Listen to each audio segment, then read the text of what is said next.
Hello, welcome to A Word of Hope for Wednesday of the second week of Lent. The Gospel today is from St. Matthew and is powerful and embarrassing. Jesus, on the way to Jerusalem with his disciples, takes them aside and says to them, "Behold, we are going to Jerusalem, and the Son of Man will be handed over to the chief priests and the scribes, and they will condemn him to death and hand him over to the Gentiles to be mocked and scourged and crucified, and he will be raised on the third day." Can you imagine?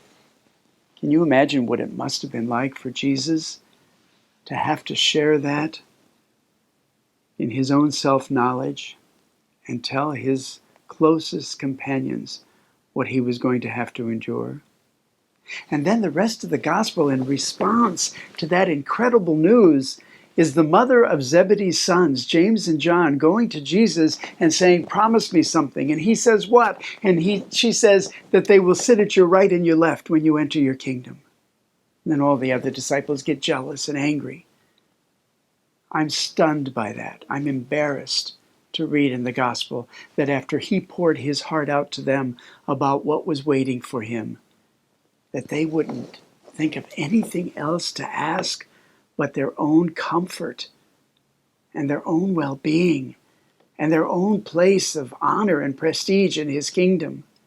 He just poured out his heart to them, and all they could think of was themselves.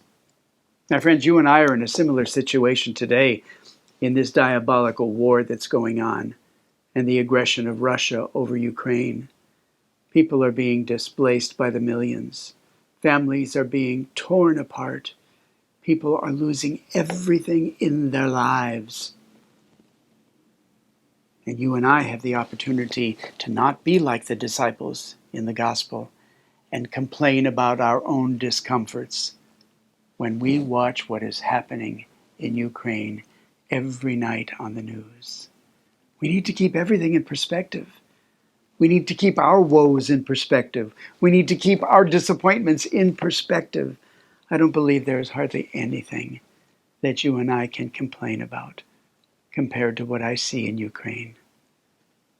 I personally use Ukraine every day to try to keep my own problems in perspective. And I invite you on this day of Lent to consider the same.